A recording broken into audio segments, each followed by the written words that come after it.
Hey everyone, welcome back to the channel. Tonight we're doing something a little extra gentle.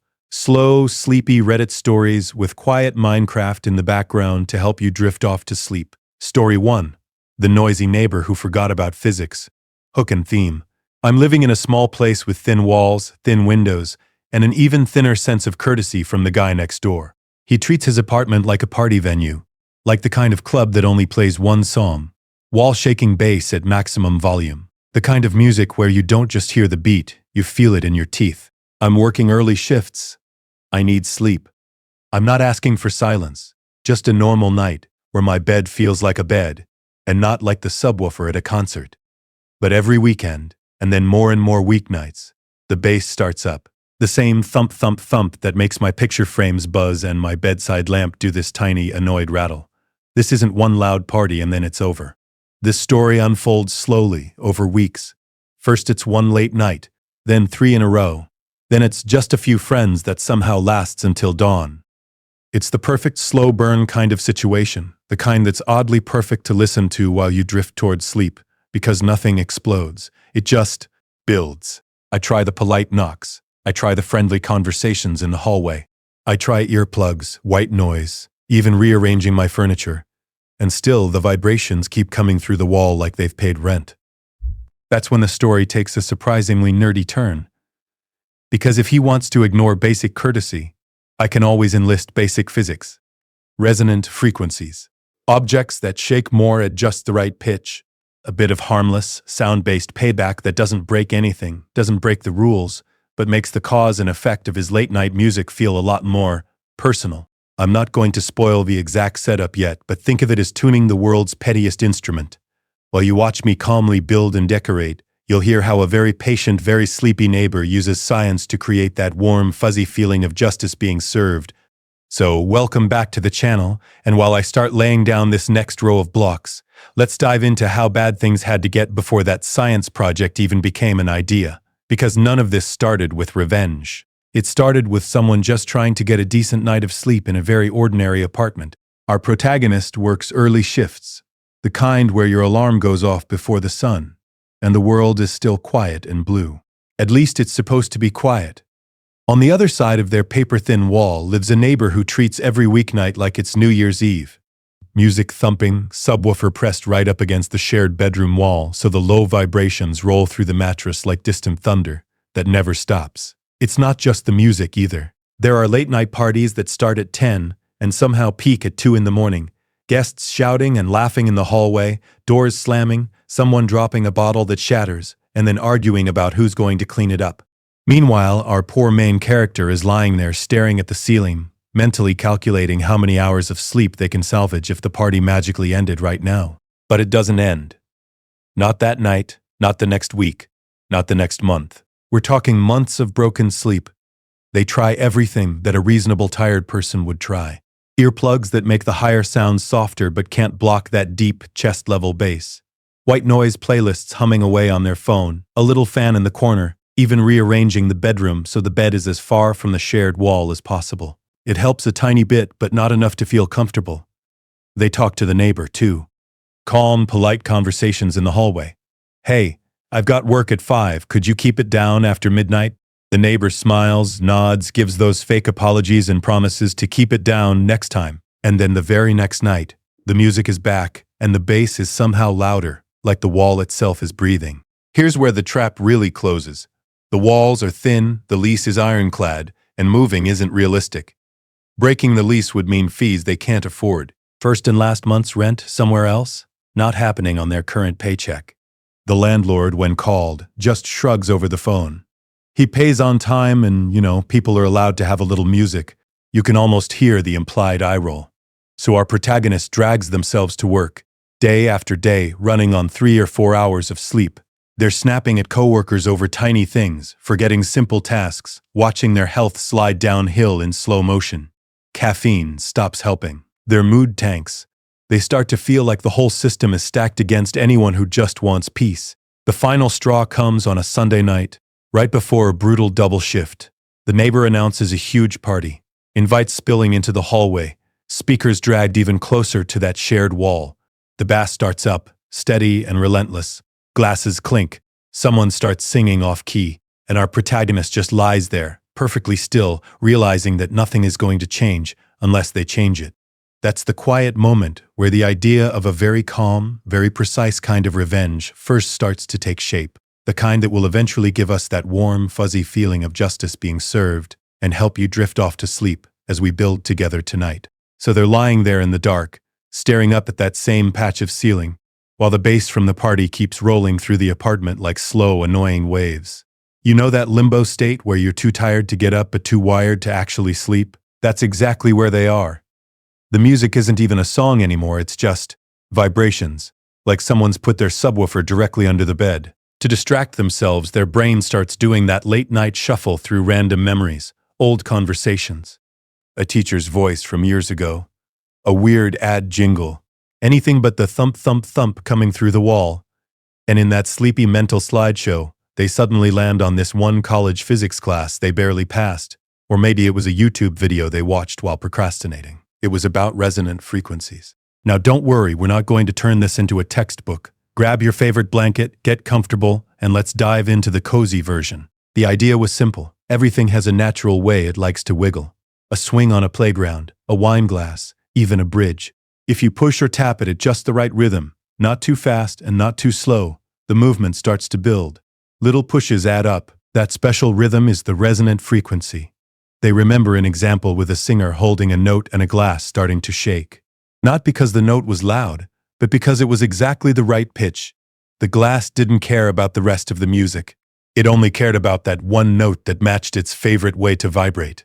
That's when a tiny light flicks on in our protagonist's sleepy brain. They blink up at the ceiling, feeling the bass through the mattress, and think, if sound can make a glass wobble, what else can it make uncomfortable? If their neighbor loves bass so much, maybe there's a way to use very specific, very quiet sound to make that party apartment feel just a little off. Not louder, not obvious, just tiring. A kind of invisible legal revenge that no one can quite put their finger on. The thought is almost funny in a soft, ironic way.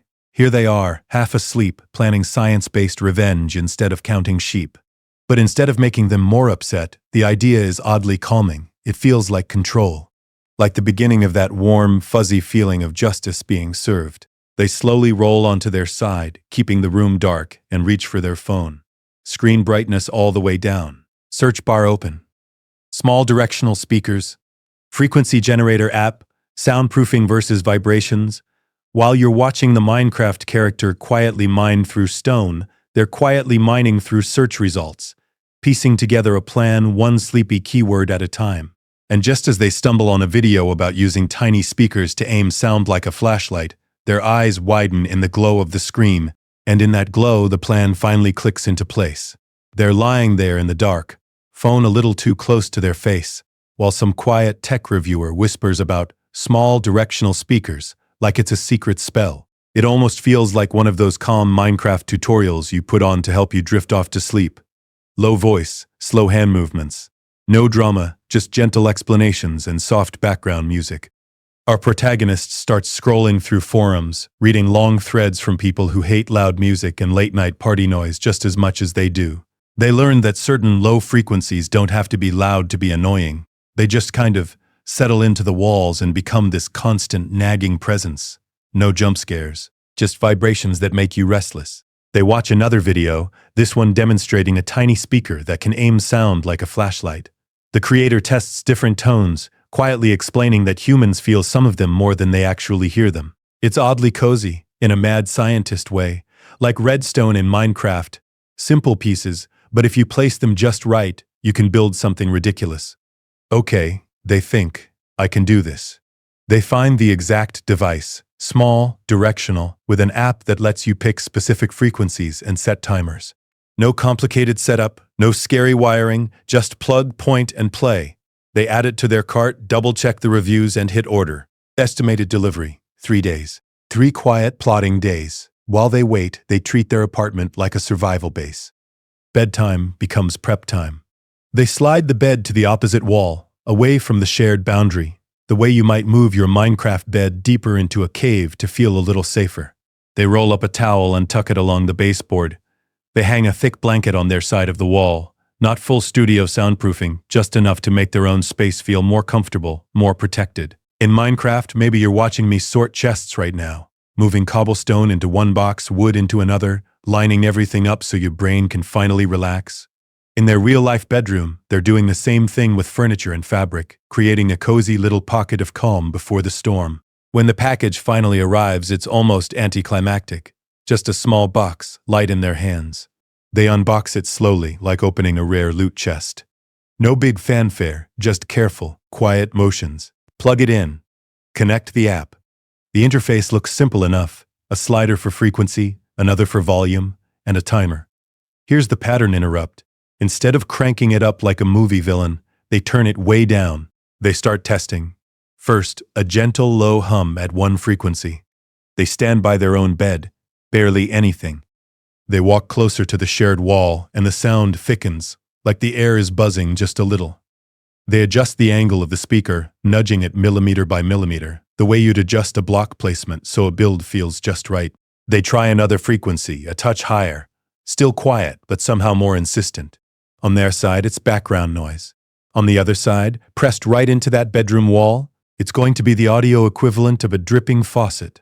They set the timer for the exact hours their neighbor usually blasts music and throws a party. Midnight to 3 a.m. Not loud. Not dramatic. Just enough. Their own room stays a cozy cave. The blanket, the distance, and the low volume keep it all soft and dull. It's almost funny, in a gentle way. The neighbor loves vibrations? Fine.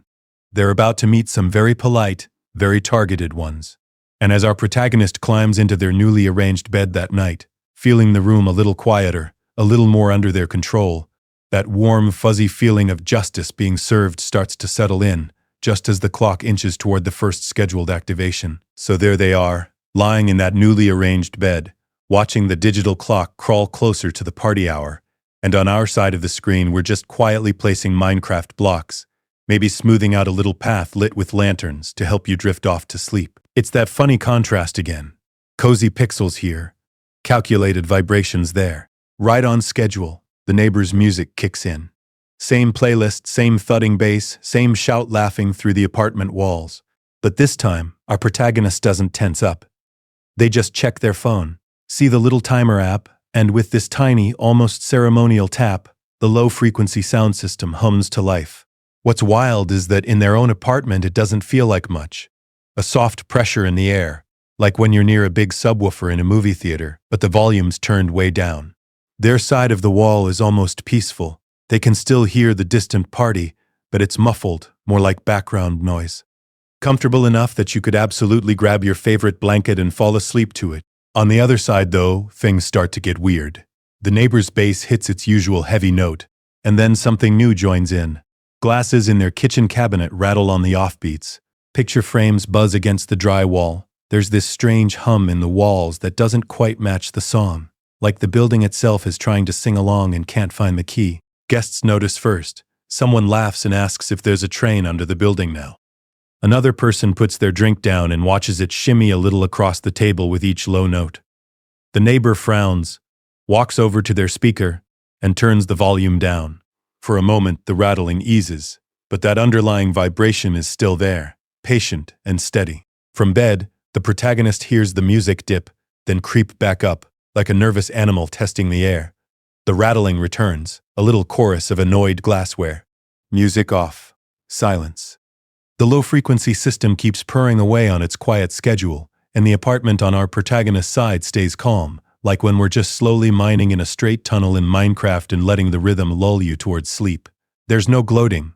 Just this deep, quiet exhale. For the first time in weeks, they feel like they have some control that doesn't involve a screaming match or a risky confrontation. It's that warm, fuzzy feeling of justice being served, but wrapped in a blanket of plausible deniability. After a few minutes of uneasy testing, the neighbor does what noisy, self-centered people rarely do in these stories. They assume it's not their fault. They grab their phone, step into the hallway, and call maintenance to complain that there's something wrong with the building, because obviously the universe itself must be malfunctioning. And that little phone call, on that first experimental night, is where this calm, methodical revenge really starts to evolve over the coming weeks. So the next afternoon, while you and I are just calmly stacking blocks and maybe organizing a few cozy Minecraft chests, maintenance actually shows up. Clipboards, tool bags, that slightly bored but determined look. They're in the neighbor's apartment for a while, checking pipes, vents, outlets, even tapping on the walls like they're expecting a ghost to knock back. They don't find anything, of course. No loose ductwork, no broken fan, no ominous rattling compressor. Just a perfectly normal unit. When they step back into the hallway, I peek out under the pretense of grabbing my mail, and my neighbor is standing there, arms folded, looking both confused and a little embarrassed, like the building has personally betrayed them by behaving during the day. That's the first time I realize this can be more than a one-off experiment. I don't have to fight every single party. I can train them, so I make a new rule for myself. I only turn on the vibrations on nights when the music crosses that line from "I can live with this" to "my walls are breathing." No music, no vibrations. Small party, no vibrations. But the moment it becomes a full-blown club, the frequency trick quietly comes back. Night after night, pattern after pattern, their brain starts doing the rest of the work for me. Loud music equals weird, uncomfortable humming in the floor and walls. A big party means the apartment suddenly feels like it's sitting on top of a very annoyed dishwasher. And because they never feel it during the calm, quiet evenings, it doesn't occur to them that they might be the common denominator. As the weeks go on, I start noticing little details. In the hallway, their face looks more tired. There are dark circles under their eyes, like they're not getting good sleep either. Their once loud greetings turn into mumbled "heys" as they shuffle past with a bag of groceries and a can of energy drink. The parties still happen, but they're smaller, shorter. The music spikes, the vibrations start, and within an hour or two, everything is winding down instead of going until 3 in the morning. Meanwhile, my sleep, it gets so much better. I still hear some noise on weekends, but it's shorter and less intense. Enough that I can stay comfortable, pull the covers up, and let the sound fade into the background hum of the night. That sense of control, of not being trapped by someone else's choices, does wonders for my anxiety. It's like pairing these long, cozy videos with bedtime. Over time, your brain just learns, oh, this means we get to relax now, we get to drift off. The neighbor, though, is spiraling. I hear them in the hallway one afternoon talking to the landlord, insisting the apartment is haunted, or the wiring is bad, or the building is doing something to them. I step out just long enough to smile politely and say, "Oh, I haven't noticed anything," in my calmest voice. And that's when the landlord decides to investigate a lot more closely. So the landlord investigates, which in this case means walking around my apartment, nodding at my quiet ceiling, and frowning thoughtfully while the neighbor paces in the hallway. You can almost feel the vibrations of their frustration more than anything coming through the floor. Meanwhile, you and I are just here in this cozy Minecraft world, placing blocks, letting the drama stay safely on the other side of the screen to help you drift off to sleep. A couple of nights later, the breaking point finally hits. I'm half asleep, listening to the faint music of the game and the low hum of my computer, when I hear frantic footsteps above me. Then a door slams. Then the neighbor storms down the stairs, banging on the landlord's door like it's a boss fight. Apparently, the phantom vibrations have been going all night, in short, annoying bursts, just enough to keep them from getting comfortable. Not loud, not obvious, just relentless. The next morning, I bump into the landlord in the lobby. They look tired. The neighbor looks worse. They're waving their arms, saying they can't live in that haunted apartment another night, that the building is messing with their sleep, that they're going to break the lease if they have to. Suddenly, the landlord is very, very motivated. Funny how that works. Within a day, there are options on the table. A different unit has magically opened up. There's a quiet place on the other side of the building they can move into, away from any supposed bad wiring. And if that doesn't feel comfortable, well, the landlord is willing to let them out of the lease early, no penalty, as a gesture of goodwill. It's amazing what happens when a good-paying, noisy tenant starts threatening to leave. I stay out of it, just quietly stacking blocks in my own life and in Minecraft, letting the systems do the revenge for me. A week later, there's a moving truck outside. The neighbor's music stops. The late-night party crowd disappears. The last thing I hear from that apartment is the dull thud of boxes and a frustrated sigh as they drag the final bit of their life out the door. That first night after they're gone is almost unsettling. The hallway is still, no bass, no random stomping. Just the soft, cozy hum of my fan and the gentle click of my keyboard. I sleep so deeply that I wake up disoriented, like my body forgot what uninterrupted night felt like. It's that warm, fuzzy feeling of justice being served, but in a whisper instead of a shout. And the irony settles in slowly. The landlord ignored months of my documented complaints, brushed off the idea that noise from above could wreck someone's sleep, and only sprang into action when the person causing the problem started suffering from mysterious vibrations. The real issue was never the building. It was their own noise echoing back at them from below. I don't hate them, though. I actually hope their new apartment is peaceful and they learned a little empathy along the way. In the end, it wasn't about destroying anyone. It was about balance. A bit of physics, a lot of patience, and suddenly, my little apartment feels cozy again. So, welcome back to the channel. Grab your favorite blanket and let's dive into the next story of quiet, gentle revenge, while we keep building this sleepy Minecraft world together. So now that our little apartment saga has settled and the vibrations have finally faded out, just notice how quietly satisfying that one was. No screaming match in the hallway, no dramatic midnight party showdown, just a slow, clever solution that did its job day after day until the balance felt right again. That's the kind of revenge I love sharing with you at night. Calm, patient, and oddly respectful of everyone's sleep in the end. While that story was unfolding, the Minecraft world has been moving at the same gentle pace. If you look at the screen, the cottage is a bit more decorated now. There's a flower box under the window, a couple of lanterns giving off that soft, cozy glow, and I've started a tiny garden off to the side. Just some wheat, a few carrots, maybe a patch of potatoes. Nothing flashy, just enough to feel like this little place could actually keep you comfortable through a long, quiet night. I know. Revenge stories for bedtime sounds counterintuitive, but there's something about that slow burn justice that can actually help you drift off to sleep.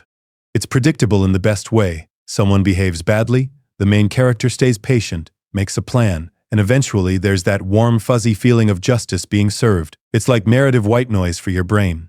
You already know things are going to work out. You're just here for the cozy details along the way. If you're still awake and listening, this is a good moment to do a tiny micro reset. Unclench your jaw a little. Drop your shoulders away from your ears. Maybe adjust your pillow or your blanket so you're just a bit more comfortable. If your eyes want to close, let them. You don't have to stare at every block I place. You can just let the soft music, the gentle Minecraft sounds, and the rhythm of these stories wash over you in the background. The nice thing about this kind of long video is that you don't have to pay close attention to every single twist. You can drift in and out, let your thoughts wander, and when you float back, we'll still be here in this same cozy cottage, still placing blocks, still telling stories where nobody's world explodes overnight. No harsh emotional spikes, no jump scares, just slow setups, clever resolutions, and people learning basic empathy the long way around. So, welcome back to the channel if you're a regular sleep-deprived listener, and if you're new, grab your favorite blanket and settle in. The next few stories are going to keep that same gentle pattern, low drama, smart solutions, and outcomes that feel fair without anyone completely losing it. Coming up, we've got a story that takes us out of the apartment and into a fluorescent-lit office, where a very petty manager learns that harmless little power trips can backfire in the most quietly satisfying way. For now, just watch the blocks for a second. Listen to the footsteps on the grass path, and let your breathing match the pace of this tiny Minecraft night as we get ready to dive into the next story together. Alright, welcome back to the channel. We're going to gently step out of that tiny Minecraft night and into a different kind of environment now. Buzzing fluorescent lights, the soft hum of computers, and that weird office air that's always a little too cold no matter what time of year it is. As you watch me smooth out this little path and place a few more cozy lanterns, I want you to picture an open-plan office, rows of desks, muted keyboard clicks, maybe some low music leaking from someone's headphones. It's the kind of place where people bring in cupcakes for birthdays and send way too many emails about quick syncs. On the surface, it's calm and ordinary, but under that, there's this very specific kind of annoyance that a lot of you have probably felt. This next story is all about the coworker who always seems to accidentally end up in the spotlight. You do the work, they present the slides. You write the report, they summarize it for the boss, and somehow their name is the one everyone remembers. Nothing dramatic enough to start an HR party, just those quiet little moments where you sit at your desk thinking, that's convenient. We're not talking about someone getting screamed at or thrown out of the building. This is low-stakes, everyday office politics. No one is going to get fired on screen here. Instead, this story is about a gentle rebalancing. A quiet, almost polite kind of revenge where the scales of recognition finally tilt back toward the person who actually did the work. The kind that gives you that warm, fuzzy feeling of justice being served without spiking your adrenaline right before sleep. As I start laying down some more blocks and maybe dig out a little basement in this Minecraft apartment, I'm going to slip back into first person again. Think of it like we're coworkers on a late night, sitting in a nearly empty office, just chatting while the building's vibrations settle and the cleaning crew moves in the background. You're half listening, half watching the screen, letting the story help you drift off to sleep while I talk about that one guy in my department.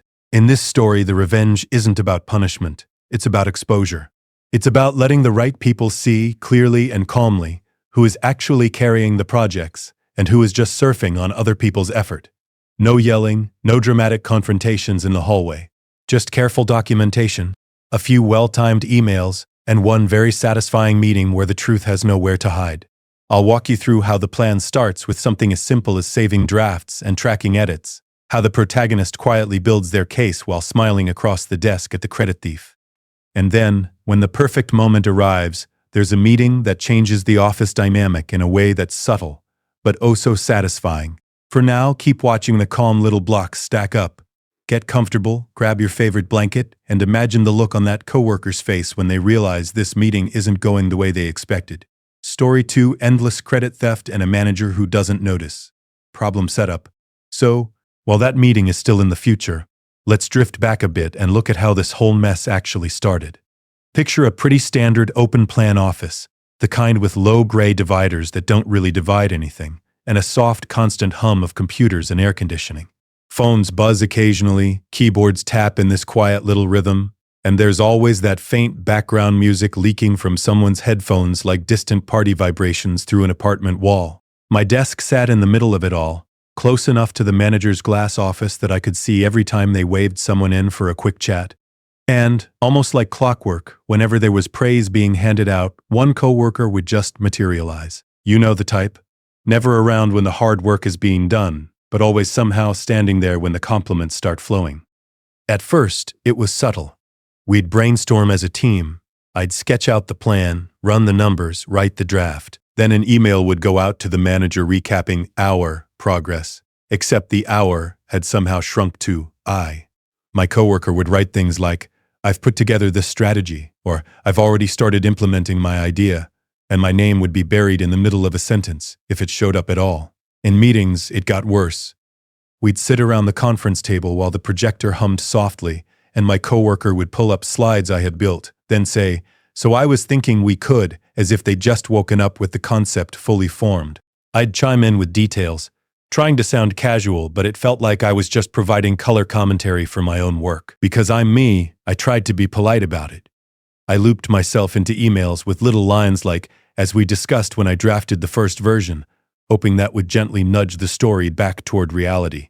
I'd drop hints in conversation, saying things like, "I'm glad the idea we came up with is working," and giving them every benefit of the doubt. Maybe it was just sloppy wording. Maybe they didn't realize, but the pattern never changed. The manager, meanwhile, was always rushing from call to call, living in their calendar. They saw results, not the behind-the-scenes grind. To them, the coworkers' polished recaps and confident summaries looked like leadership. My quieter late nights, the careful planning, the extra documentation, just part of the office background noise, like the hum of the computers. The moment that really stung was a promotion opportunity. A little internal announcement went out one afternoon while I was calmly watching Minecraft blocks stack up on my second monitor to help me drift off to sleep mentally after a long day. "Congratulations to Kakar Yofer for stepping up as project lead," it said, praising their initiative and creative vision on a project that had started as a sketch in my notebook. I just stared at the screen for a minute, feeling that hollow, buzzing quiet you get late at night when the apartment above suddenly goes still. No shouting, no dramatic confrontation, just this calm, heavy realization that being nice and patient wasn't working.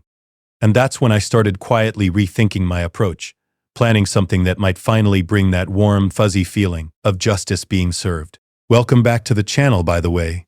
If you're still awake, grab your favorite blanket, get comfortable, and let's dive into how a few simple changes turned this cozy little office story into a very satisfying piece of workplace revenge.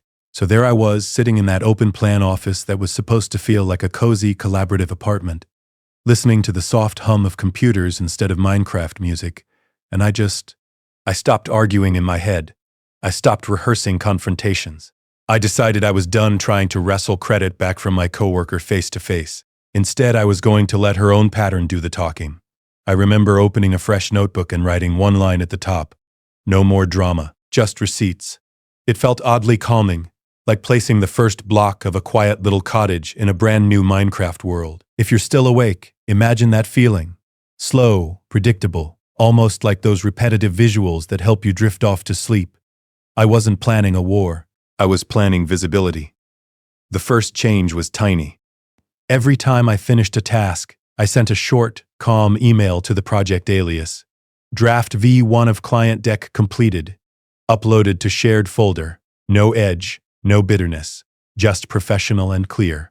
I'd CC our manager on anything even slightly important, the way you might gently light a torch in a dark cave so you can find your way back later. Nothing aggressive, just illuminated. Then I started treating our shared drive like my own little evidence base. I created folders with names that left no room for confusion. Q3_presentation_drafts_by_ my name and edits by coworker name.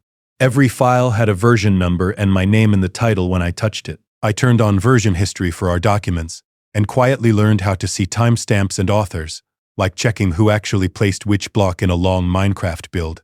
No technical jargon, just simple logs. Who edited what and when. And because our company loved collaboration, I leaned into it. I'd write polite summary emails after meetings. Per our discussion today, I'll own slides 1 to 10. Drafts will be in the shared folder by Thursday. Manager CC'd. Neutral tone. No accusations. Just a calm map of who was supposed to do what. Here's the pattern interrupt. I stopped trying to prove I was right and started acting like the system already believed me. That tiny mental switch made the office feel almost comfortable. I wasn't plotting some explosive revenge. I just wanted the truth to be visible so I could stop feeling invisible. Days turned into a quiet routine. Save the email. Rename the file. Check the version history. Like slowly organizing chests in Minecraft while the night passes outside, it was repetitive, almost meditative. Every time my coworker forgot to CC me, I answered with a friendly, looping in, manager for visibility, and attached the original draft I'd created. No heat. Just facts. All of this was leading somewhere, whether she realized it or not. Our big Q3 client presentation was coming up, the one our manager kept calling career-defining. It had a hard deadline, multiple drafts, and a live walkthrough scheduled with the entire leadership team. And all those quiet folders, timestamps and CCs, they were about to be front and center, whether I said a word or not. Welcome back to the channel, by the way. If you're drifting in and out of sleep right now, stay with me, because this is where the vibrations of our cozy little office story start lining up for that warm, fuzzy feeling of justice being served in the next part. So the big day rolls around on a gray Tuesday morning, the kind of office day where the fluorescent lights feel extra loud and everyone clutches their coffee like a life raft. I'm already logged in a little early, Minecraft music low in the background at home, just to keep my brain in that cozy, steady groove instead of spiraling about the meeting. You know that feeling when your heart wants drama, but your plan is to stay calm and let the receipts do the talking. This was our quarterly project review with the leadership team. Cameras on, slides ready, everyone pretending they weren't checking email on a second monitor. My coworker, Credit Goblin, had insisted on presenting on behalf of the team, which used to be code for, I'll summarize everything you did and make it sound like my idea. In the past, that would have made my stomach drop. This time, I just adjusted my headset and reminded myself, everything important was now in shared folders, with clear authorship and dates. We start. Goblin launches into their usual smooth recap, talking about the direction I chose and the implementation I put together, while flipping through slides that, honestly, I had built. It was like watching someone narrate a Minecraft build they'd only visited once. But instead of interrupting, I stayed quiet, breathing slow, letting their voice just become background vibrations against the soft office hum. Then my manager speaks up. And this is where the tone shifts, very gently. They say, this looks solid, Can we walk through who implemented which parts? I've been looking at the shared docs, and I want to understand ownership a bit better. No accusation, just curious, almost sleepy. Suddenly, the spotlight moves. They pull up our project tracker on screen share. My name is next to the core modules, the timelines, the testing notes.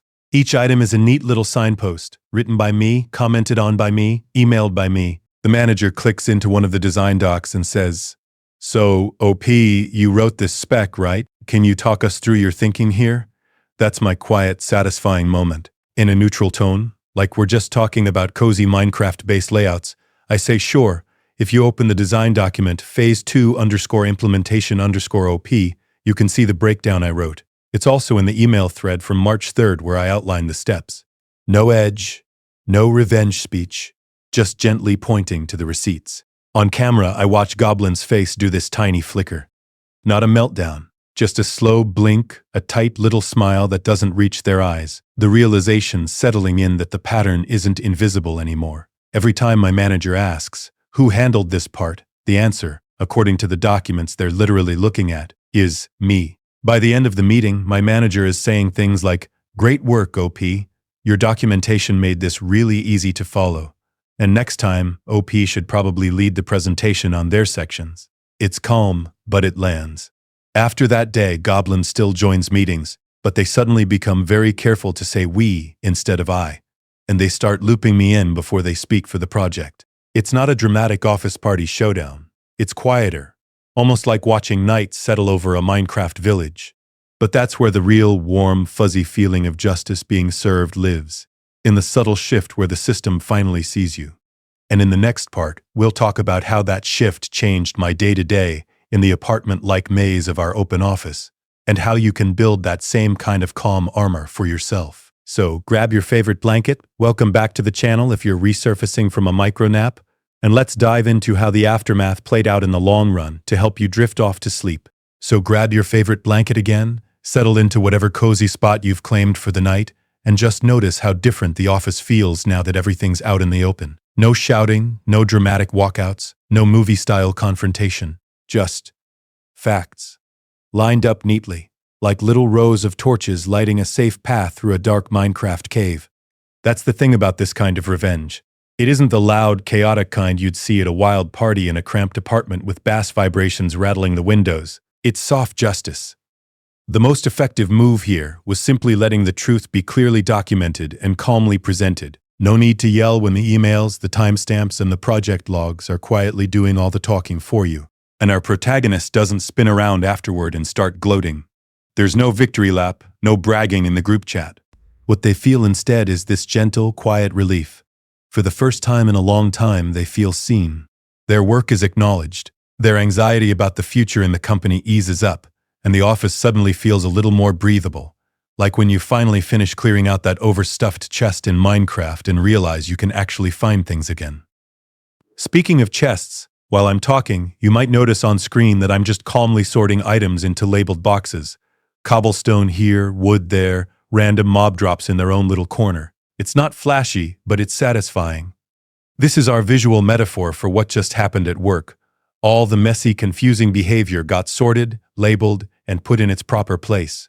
The troublemaker's lies go in one chest, the protagonist's proof in another, and suddenly the whole base of this workplace makes sense. There's something really soothing about that, especially at night. The slow Minecraft music in the background, the soft clink of items moving in and out of inventories, the repetitive motions that help you drift off to sleep. Long-form, low-conflict stories like this give your brain a different script to follow, so it doesn't spiral back into old arguments or those late-night replay reels of what you wish you'd said. If you've had a boss or coworker like this, you don't have to relive it right now. You can let this story carry a bit of that frustration for you. Imagine all those tense meetings and awkward emails being poured into a virtual chest, shut with a soft click, and left on a shelf while you rest. You're safe here. You're comfortable. You're allowed to just listen and enjoy that warm, fuzzy feeling of justice being served without lifting a finger. Welcome back to the channel if your mind had wandered for a second there. Let's dive into the next part of our cozy little justice playlist. Because while this story was about quiet documentation and calm consequences, the next one is a tiny bit spicier in the most polite way possible. It's about a customer who thinks they can stomp through someone else's day ignore basic courtesy, and walk away untouched. They're wrong, of course. And the way they find that out is wonderfully, sleepily petty. Story 3. The rude regular and the polite policy change. So welcome back to the channel. While our Minecraft world keeps quietly ticking along in the background, with those soft block sounds and slow camera movements, let's dive into a story that's a little sharper around the edges but still cozy enough to help you drift off to sleep. This one takes place in a tiny neighborhood cafe. You know the kind. Warm lights, low music, the gentle clink of mugs, the kind of place that feels like a safe little apartment away from home. And into this soft, comfortable space strides the rude regular. Every cafe has one. This is the customer who walks in like they own the building, like the staff are just background vibrations in their personal morning routine. No hello, no eye contact, no please or thank you. Just snapping out an order, waving a hand if anything takes longer than 30 seconds, and acting like basic courtesy is some kind of optional DLC. In a different kind of revenge story, you might expect shouting, dramatic confrontations, maybe even drinks slammed on counters. But tonight's story is not that. This one stays quiet. No screaming matches, no thrown coffee. Just a very gentle, very polite use of store policy that turns into the warm, fuzzy feeling of justice being served. From here, I'm going to tell it in the first person, because that's how it was written, and it really puts you behind the counter. Picture me as a tired but kind barista, already a few hours into an early shift. My feet hurt, the line is long, and all I really want is for people to treat me like a human being. A smile. A nod. Maybe a good morning. Nothing wild. Our rude regular, though, is consistent. They breeze in every weekday, talk over other customers, ignore the greeting, and then start stacking up little extras like they're automatic. Extra espresso shots. Special milk that technically costs more. Custom temperature. A splash of this, a drizzle of that. All the tiny perks that the staff quietly add, because they're nice, because it's a small place, because it feels good to be generous. And the regular assumes it will always be that way. No consequences, no boundaries, just endless free upgrades and invisible labor. Here's where the plan starts. And it's so simple it almost doesn't feel like revenge at first. No tricks, no fake rules. Just the actual rules. The next time this customer walks in and acts like everyone else's furniture, the staff decide to follow policy to the letter. No more uncharged extras. No more, don't worry about it. No more quiet bending of the menu. Tiny pattern interrupt here. Have you ever suddenly realized how much kindness you were getting only after it disappeared? That's exactly what's coming. There's going to be a moment, with no raised voices and no dramatic music, where this person finally sees how much free kindness they'd been coasting on. And the best part is that the lesson lands without anyone having to be cruel. In the next part, we'll step fully into that barista's shoes and walk through the day everything changes, one politely rung up extra at a time. So, welcome back to the channel, and picture this with me while the Minecraft sun rises over our little blocky village. The day everything shifts doesn't start with fireworks. It starts like every other slow, sleepy morning behind that counter. The shop is the kind of place that always smells faintly like comfort. Freshly ground coffee, a hint of vanilla syrup, and those baked goods that come out of the oven just early enough to fog the front windows a little. There's quiet background music humming along. Nothing dramatic, just soft acoustic guitar and piano that blend into the low murmur of conversations.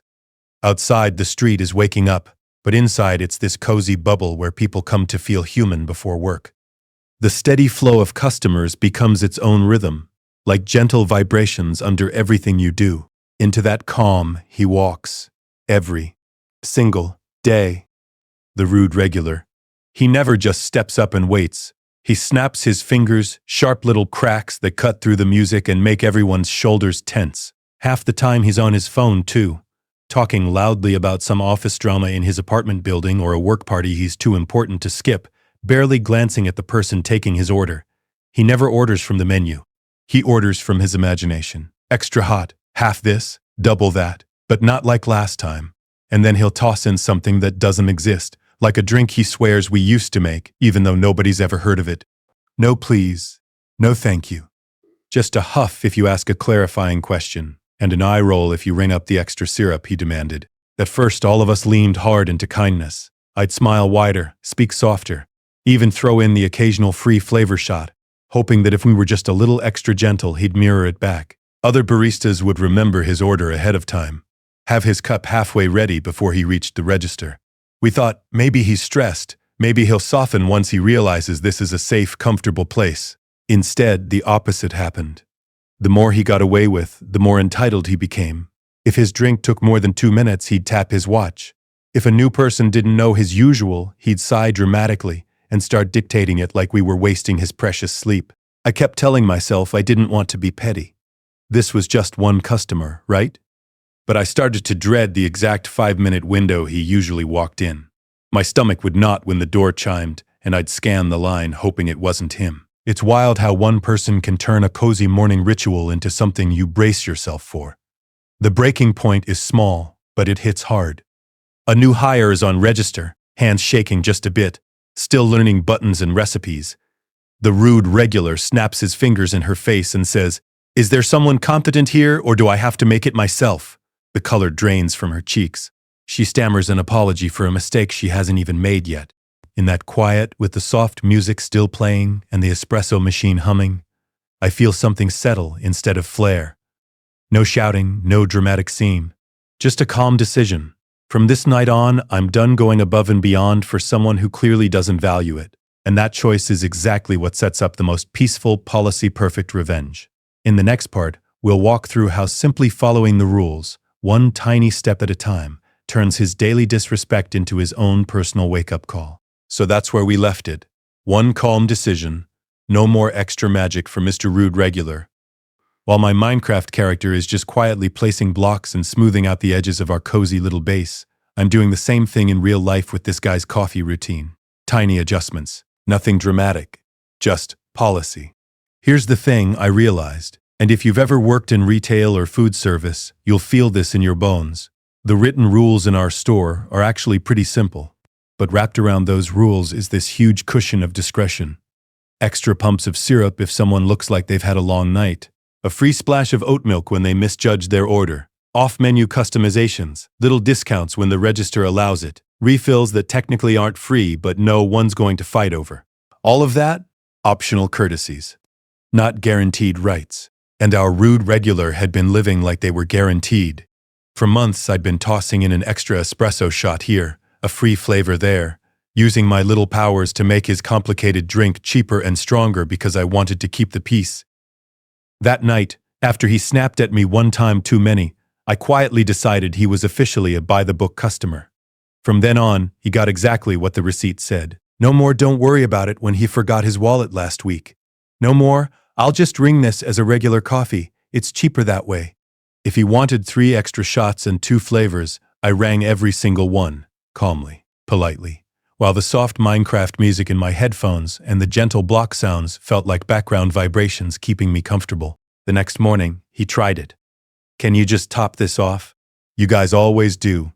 I gave him the same neutral smile I'd practiced in the pastry case glass. "I'm happy to, but just so you know, refills are only for plain brewed coffee. Your drink doesn't qualify. I can ring up another one if you'd like." No edge, no attitude, just policy. He stared, annoyed, then paid. Meanwhile, my kind regular still got the cozy treatment. The teacher grading papers at the corner table. I'd quietly bump her up to a larger size when I could. The exhausted nurse coming off a night shift. Extra syrup on the house. A warm, "How was your night?" and a bit of soft conversation to help her drift off to sleep when she finally got home. They got friendly chat, little perks, that warm, fuzzy feeling of justice being served in latte form. And he noticed. One afternoon, he watched me tell a sweet older regular, "Don't worry, I got you," as I discounted her drink because the system glitched. His eyes narrowed. The next day, after I rang his complicated order exactly as written, no freebies, he finally leaned in and asked, low and irritated, "Why do they get treated better than me?" I'd been waiting for that question. So I met his eyes, kept my voice soft, and said, "Because they're kind to us." No drama. No music sting. Just the espresso machine humming in the background like white noise to help you drift off to sleep while we sit in this tiny moment of honesty. I added, still calm. The little extras? That's us saying thank you to people who make our day easier. Who say please and hey, how are you? And don't snap when the line is long. It's not guaranteed. It's just courtesy for courtesy. For once, there was no immediate comeback. The cafe felt suddenly quieter, the way a Minecraft cave feels when you've placed enough torches and the mobs finally stop spawning. You could almost hear the vibrations of the fridge in the back, that low, steady hum that makes a place feel lived in and cozy. There was this brief, heavy silence while he processed that his behavior had been noticed, catalogued, and gently, politely responded to. Not punished, just acknowledged. It's funny how powerful that can be, right? He glanced at the receipt, then at the sweet older regular, still chatting with me at the end of the bar. His shoulders dropped a fraction. He didn't apologize, not that day. He just muttered, "Oh," in this small, deflated voice, took his drink, and stepped aside. No shouting, no scene, nobody clapped. It was just a quiet, slightly awkward interaction that hung in the air like those particles you see in a sunbeam late at night in your apartment when everything else is still. The kind of moment that doesn't look like revenge from the outside, but still gives you that warm, fuzzy feeling of justice being served. Over the next few weeks, something subtle shifted. He started saying, "Please, more." Then, "Thank you." He stopped snapping when we were backed up. One day he even waved another customer ahead of him, which honestly felt more shocking than any big dramatic confrontation could have. Tiny boundary, tiny consequence, tiny change. And that's the thing I love about these softer stories. Not every win has to be a full-blown party with confetti and corporate takedowns. Sometimes setting a small boundary is like planting a single crop in a Minecraft farm. You water it with consistency, you protect your own mental health, and over time, you harvest a kinder environment. While we're talking about that on screen, I'm just tending a little village garden, replanting wheat, watching the villagers wander around their cozy homes. No big raids, no chaos. Just this slow, repetitive rhythm that lets your brain unwind. It's the same idea. Create systems that reward good behavior, quietly starve the bad, and let the world nudge itself toward better. So as our barista's story settles, grab your favorite blanket, listen to the gentle block sounds, and let's dive into one more story where the boundary isn't a free extra shot, but an entire policy that turns a toxic situation on its head. Policy that turns a toxic situation on its head.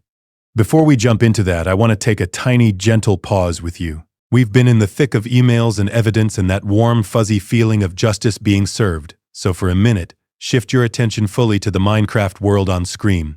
Right now, I've wandered away from the noisy apartment neighbors and the chaotic coffee shop, and I'm just standing on a little dock, fishing as the sun comes up over the water. Look at how the light hits the surface of the lake, those soft orange and pink reflections rippling every time the bobber dips.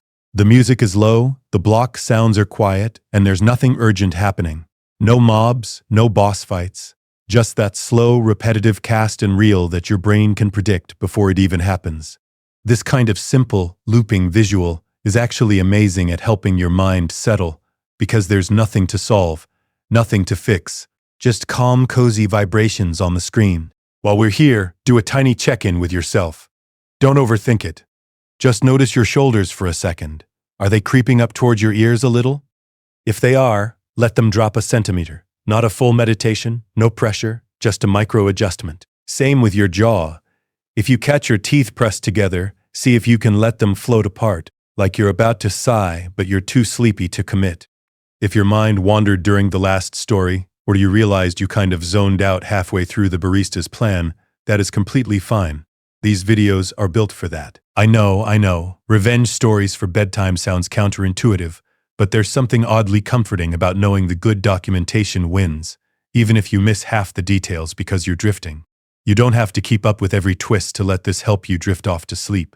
Honestly, a lot of you tell me you wake up the next morning like, I have no idea how that meeting with HR ended, but I slept, and that's exactly the goal. Think of this like a modern bedtime story. Long, steady narration, predictable Minecraft movements, and you're allowed to tune in and out as your brain needs. While we watch this Minecraft sunrise together, I'm curious, if you had to pick, what kind of stories feel the most cozy to fall asleep to? The petty workplace justice, where the lazy boss gets quietly exposed. The neighbor drama, where the party finally stops. Or the soft, wholesome moments where nobody really loses. They just learn? Because for the next stretch, I'm steering us into the calmer side of Reddit. We're going to wander through some low-drama, feel-good corners. Those RM made me smile, small kindness, gentle mischief type stories, while I do slow things in-game like decorating a little cottage interior and walking a mossy forest path. Think lanterns, flower pots, maybe a tiny reading nook lit up against the Minecraft night. Then, once we're all properly cozy and your eyelids are heavy, we'll circle back to a lighter, almost playful revenge story or two. Nothing intense, just enough poetic justice to send you off with that last, satisfying exhale before sleep really takes over. For now, stay with the water ripples for a few more breaths, grab your favorite blanket if you haven't yet, and let's dive into a softer story where the only thing getting destroyed is someone's bad attitude. Story 4. The HOA that underestimated a rule nerd. Hook and theme. So, since we just floated through that calmer, reflective moment, I promised we'd circle back to something a little lighter. This one is like the bedtime story version of neighborhood drama. No screaming, no smashed cars, just a very serious homeowners association getting outsmarted by a rule nerd with a highlighter. If you've ever lived in an apartment with a cranky landlord or a dorm with 100 laminated signs, you already know the vibe. My neighborhood looks cozy and quiet from the outside, the kind of place where the only night sounds should be crickets and distant music from someone's backyard party. But under that calm surface, our HOA treats flower colors with the same gravity other people reserve for crime. They love their warning letters. A sunflower that's too tall? Letter. A mailbox bow that's not neutral enough? Letter. One poor neighbor got a whole paragraph about how their wind chimes might cause disruptive vibrations to the community aesthetic. Not actual noise. Aesthetic vibrations. You can't make this stuff up. Now most people either ignore the mail or grumble and comply. I read. I'm the weirdo who actually sits down with the rule book, like it's a cozy little mystery novel. Highlighter, sticky notes, the whole thing. There's something strangely comfortable about knowing exactly what the boundaries are, especially when you start to notice all the places the rules accidentally trip over themselves. While I'm quietly strip mining a cave in Minecraft on screen, organizing chests and letting the soft block sounds help you drift off to sleep, imagine me at my kitchen table doing the same thing with the HOA bylaws. While I'm quietly strip mining a cave in Minecraft on screen, organizing chests and letting the soft block sounds help you drift off to sleep, imagine me at my kitchen table doing the same thing with the HOA bylaws. Slow, repetitive, almost meditative, page after page of approved shrubbery and seasonal decor guidelines until patterns start to pop out. The board takes themselves so seriously, matching polos at meetings, clipboards for a 5-minute walk around, hushed debates about whether a pastel blue door is more offensive than a pastel green one. They talk about maintaining property values like a paladin oath. But the more intensely they clamp down, the more I noticed how oddly specific their rules were. Specific and full of little gaps. I know, revenge stories for bedtime sounds counterintuitive, but this one is really more like cozy, malicious compliance. No one gets hurt. No one loses sleep. It's just the warm, fuzzy feeling of justice being served when a system that's a little too proud of itself gets tangled in its own fine print. Because buried in those pages was a decorating loophole so oddly worded it almost felt like a dare. Let's dive into how a single sentence about non-permanent, non-commercial lawn displays turned my very normal front yard into the most gloriously, technically compliant eyesore our HOA had ever seen. So there I am, sitting in my quiet little house, trying to enjoy a cozy night, and the HOA decides it's time to start a letter-writing party. Not friendly letters, of course. We're talking official notices for crimes like my front door paint being a shade too creamy, a garden gnome that was apparently too whimsical, and a trash can that dared to sit 2 inches past the invisible sacred line of the driveway. You know that feeling when the vibrations of petty energy just keep showing up in your mailbox? Every week, another envelope. One about the height of my grass, even though it was trimmed. One about a seasonal wreath that introduced non-approved colors to the visual palette of the community. I wish I were joking. It got to the point where I'd hear the mail drop and my stomach would do this tiny, annoyed flip instead of settling in for sleep.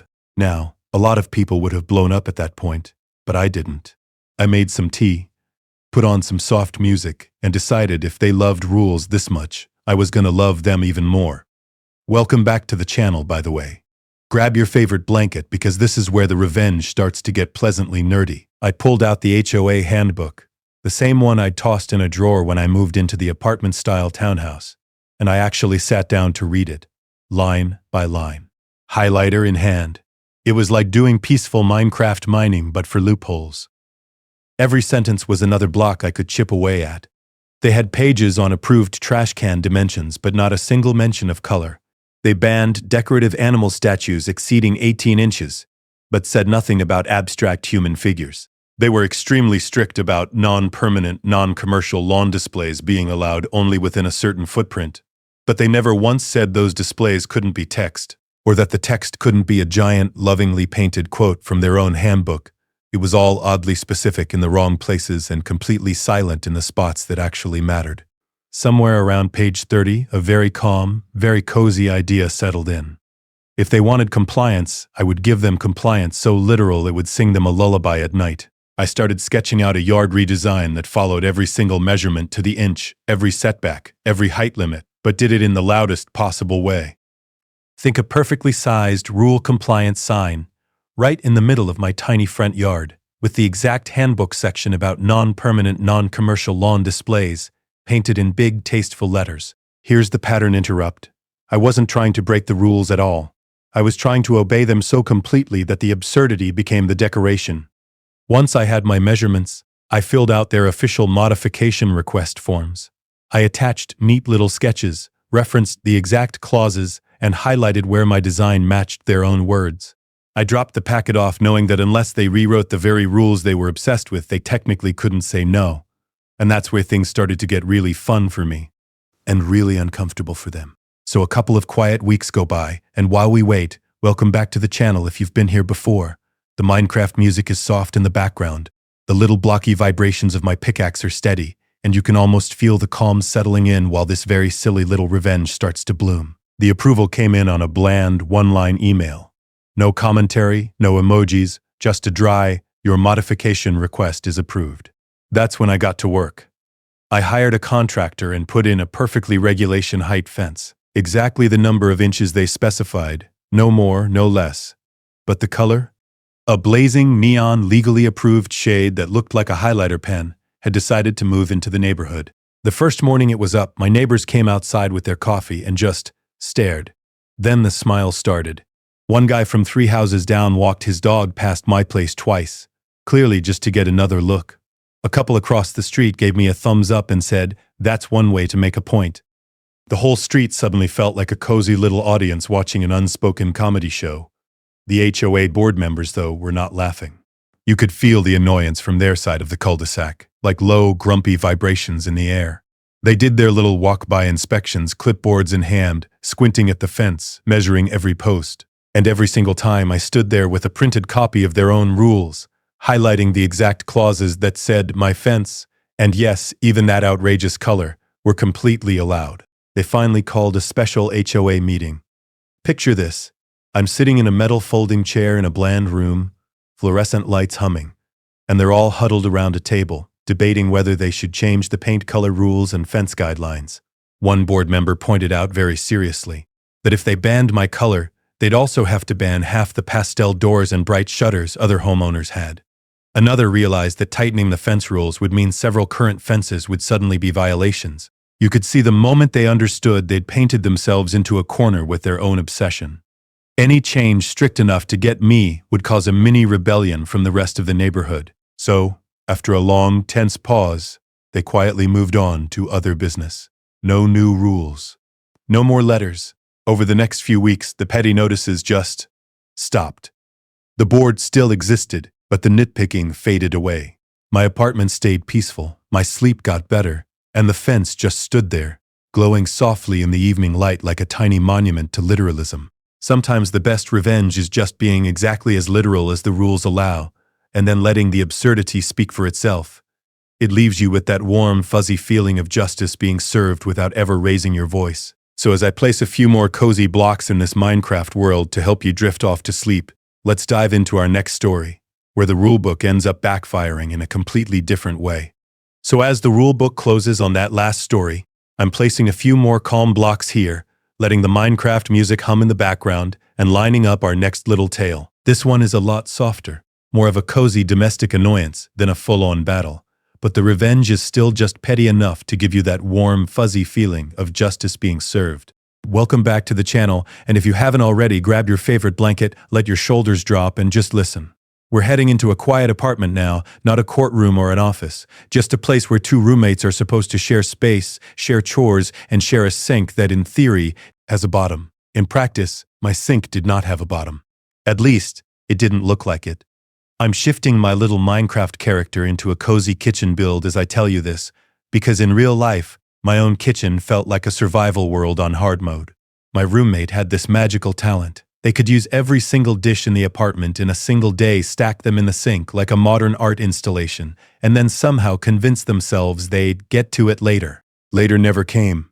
What did arrive, every night, were the excuses. Oh, I have a big exam tomorrow. I'm running late to a party. I'll totally do them after work, I swear. Meanwhile, I'd come home from a long day, wanting nothing more than a peaceful night, some low Minecraft vibrations from my speakers, and a calm, tidy kitchen where I could make tea before bed. Instead, I'd be greeted by a leaning tower of plates, mystery forks welded together by dried cheese, and cups with that suspicious ring of something that used to be coffee. I'm not a neat freak, but I really value a calm, tidy environment, especially right before sleep. A messy apartment doesn't just look bad. It kind of buzzes in the back of your brain like static you can't turn off. I tried talking to them. Gently at first, then more clearly. No yelling, no drama, just, hey, can you please do your dishes within a day or two? It stresses me out to cook in a mess. Every time, I got another promise. Another reason, another shrug. It never turned into screaming matches, but it also never turned into a sponge touching a plate. The funny part is, this roommate absolutely loved organization in one very specific way. They were obsessed with labels. Little label maker, fancy fonts, everything. Their food in the fridge had labels. Their shelf in the bathroom had labels. They even labeled their charger, property of Taylor. So, lying in bed one night, staring at the ceiling and trying to help you drift off to sleep with some calm Minecraft building, I had a thought. If they loved labels so much, what would happen if the entire apartment suddenly became a museum exhibit of their habits? What if every dish, every sticky counter, every abandoned cup got its own polite little name tag? Let's dive into how that played out.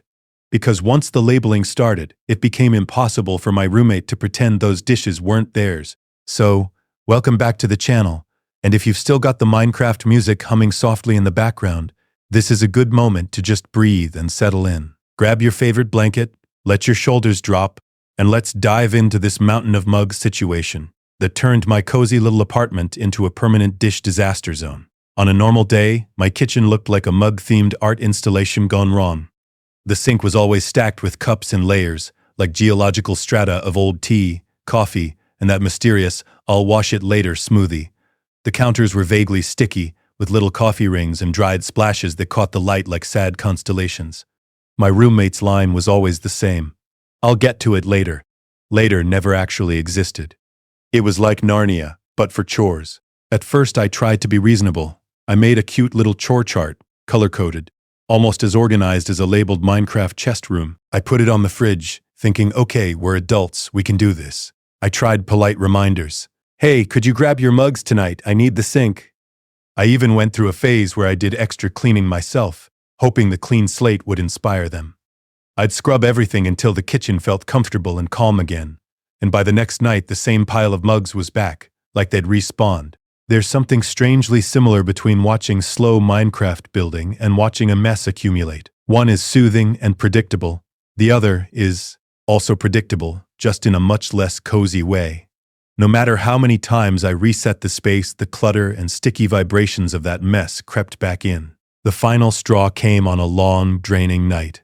I came home exhausted, brain buzzing, ready to cook something simple, put on a long Reddit stories video, and just let it help me drift off to sleep afterward. I walked into the kitchen and the sink was overflowing. Every single plate, every mug, every fork we owned was dirty. There were dried noodle bits in one bowl, a science experiment of old milk in another, and coffee sludge at the bottom of 3 different cups. I opened the cupboard for a clean glass. Empty. Not a single usable dish left. Here's the pattern interrupt. In that moment, instead of yelling, my brain went weirdly calm. If they honestly couldn't see the problem, maybe the problem needed a label. Literally. They loved labels at work. They loved calling everything a system. So I thought, fine, let's give you a system. I imagined little notes on every surface. Exhibit A, mug left here for 4 days. Sticky spill, Estimated age, unknown. If the mess was going to live rent-free in the apartment, it could at least have name tags. The next day on my way home, I stopped and bought a pack of bright sticky notes and a sheet of printable labels. Back in my quiet kitchen, with some soft night music playing, I sat at the table and started writing. Short, polite, impossible to ignore labels, ready for a very calm, very petty labeling campaign that would turn our kitchen into a cozy, passive-aggressive museum of habits. And that's where the warm, fuzzy feeling of justice being served really started to take shape. So welcome back to the channel, and back to our tiny, passive-aggressive museum. While my Minecraft character quietly places lanterns along a cozy path, real-life me is in the apartment kitchen, peeling and sticking those labels like I'm cataloging a very specific kind of chaos. The night music is soft. The blocky stars are out, and this is where the calm, petty revenge really starts to help you drift off to sleep. I started with the sink. Every single dirty dish that wasn't mine got a neat little sticker. Belongs to, roommate, lives here since 3 days. The really crusty pan? It got, belongs to, roommate. Waiting for its spa day since last Thursday, I wasn't angry. I was almost amused.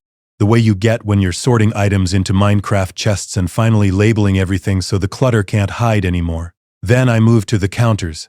Every dried ring of coffee had a tiny arrow label, spill by, noticed on 10/12. A splash of red sauce near the stove got its own little museum tag. And in between the mess, I added these peaceful islands of positivity. On a freshly wiped section of counter, I put a label that said, "Let's keep this peaceful." On the empty dish rack, "This calm space thanks you for rinsing."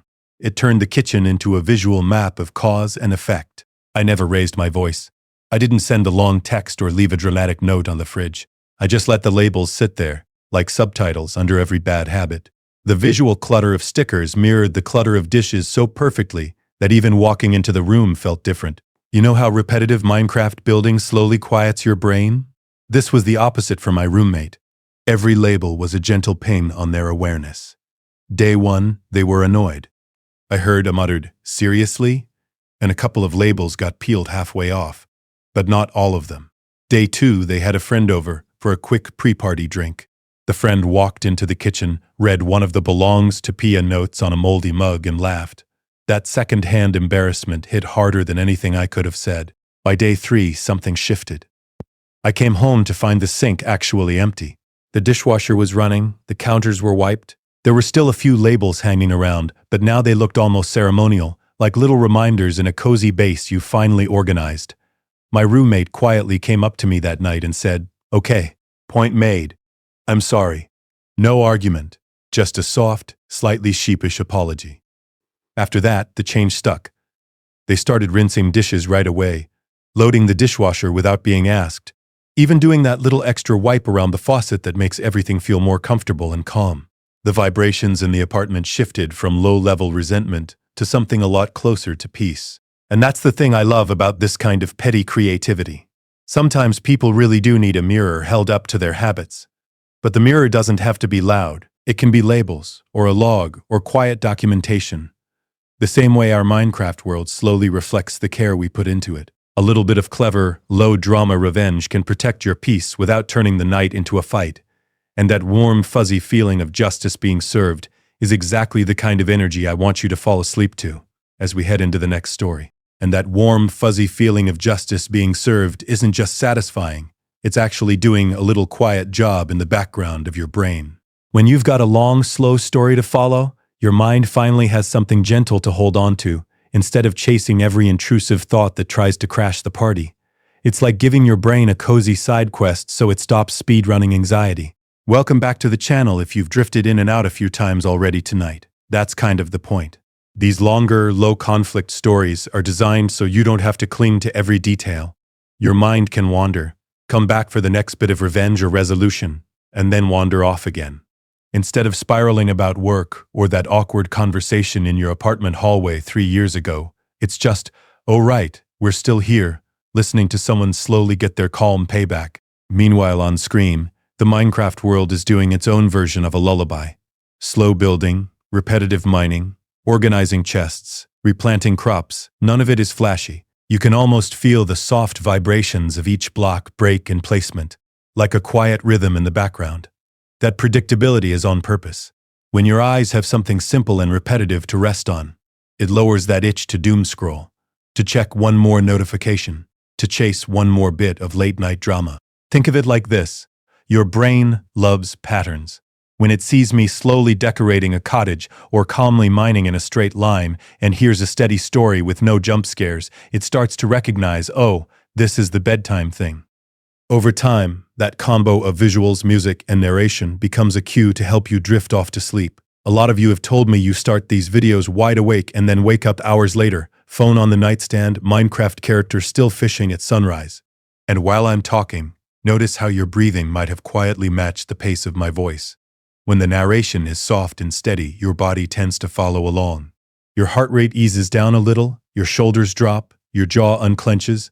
I'm not making any medical promises here. I'm just telling you what so many of you have shared in the comments.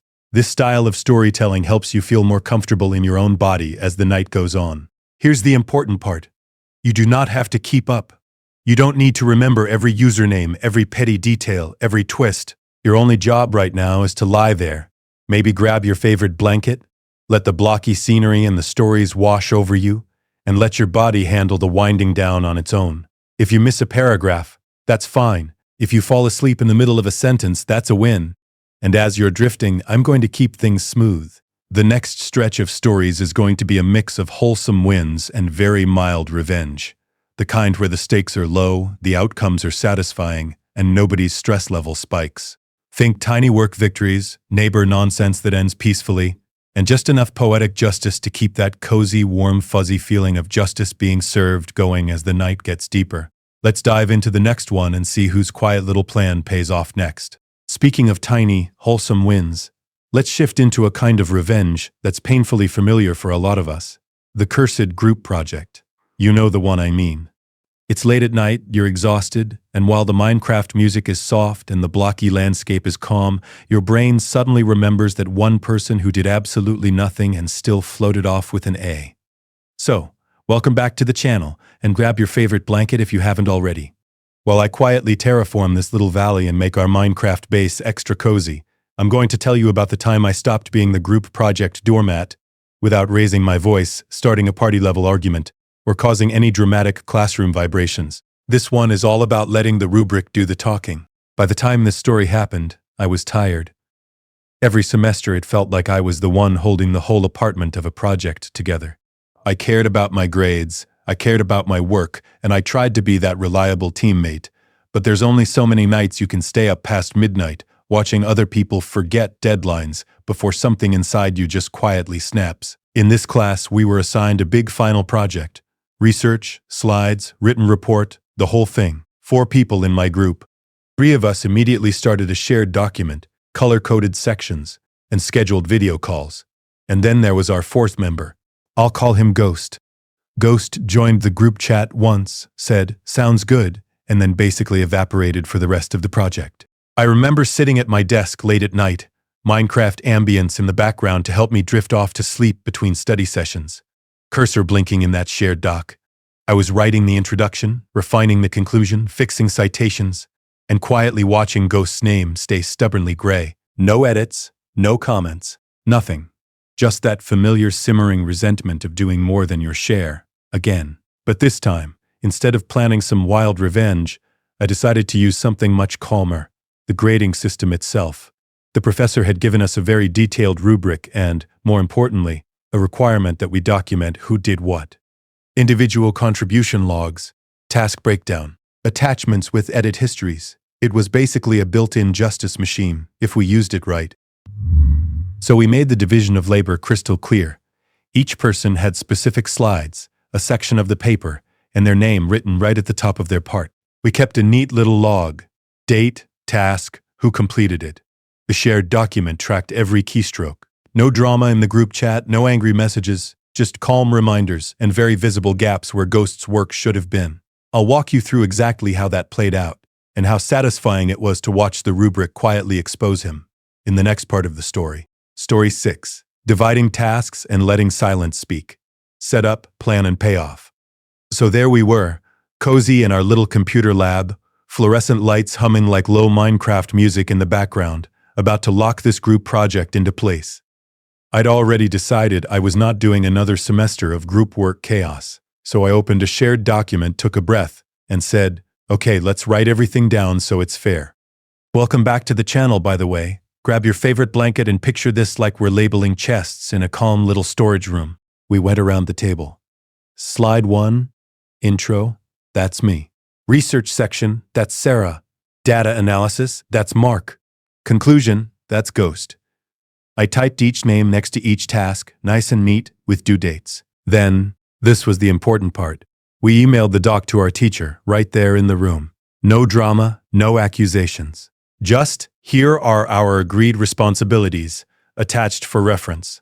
It felt like placing item frames on the wall so everyone could see exactly where things belonged. At first, it almost felt normal.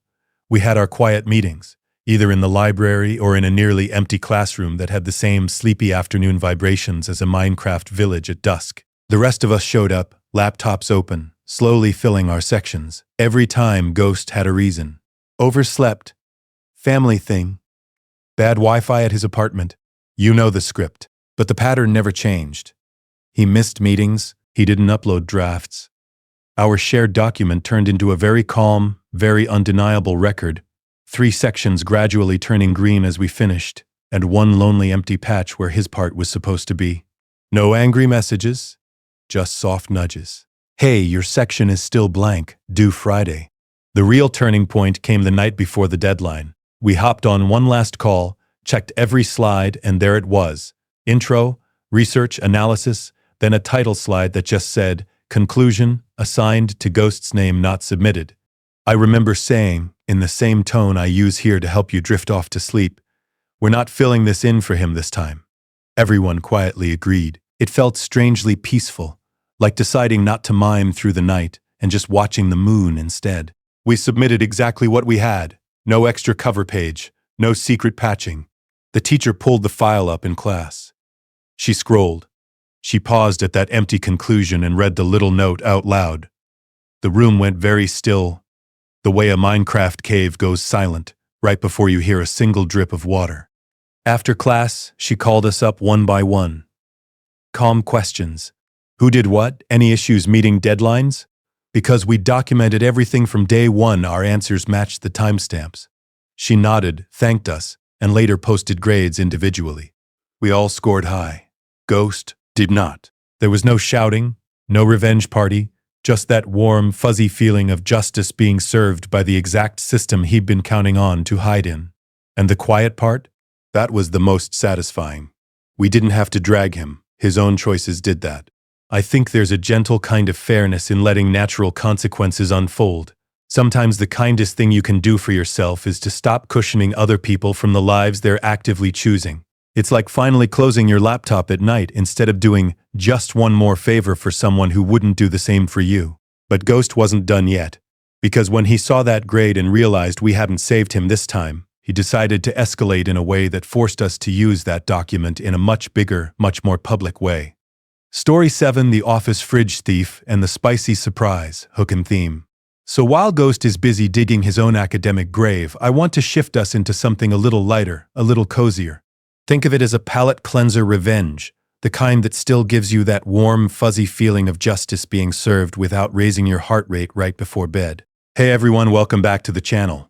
If you've been listening while you drift around this calm little Minecraft world, maybe stacking blocks or just watching the soft movements on screen, grab your favorite blanket and let's dive into a classic, The Office Fridge Thief. You know the one. Every workplace has at least one. This is that familiar, almost sitcom-level scenario. There's a shared kitchen, a humming old fridge in the corner, and a graveyard of passive-aggressive sticky notes. Please do not take food that isn't yours. This yogurt is labeled for a reason. Maybe even a bold, underlined, seriously Karen, and yet somehow lunches keep vanishing. Clearly labeled containers disappear like Endermen with your favorite block. In this story, I'm the one standing there in that tiny kitchen, holding the fridge door open while the cold air spills out and the fluorescent lights buzz overhead. I'm not a drama person. I'm not trying to start an office war or turn the break room into a crime scene investigation.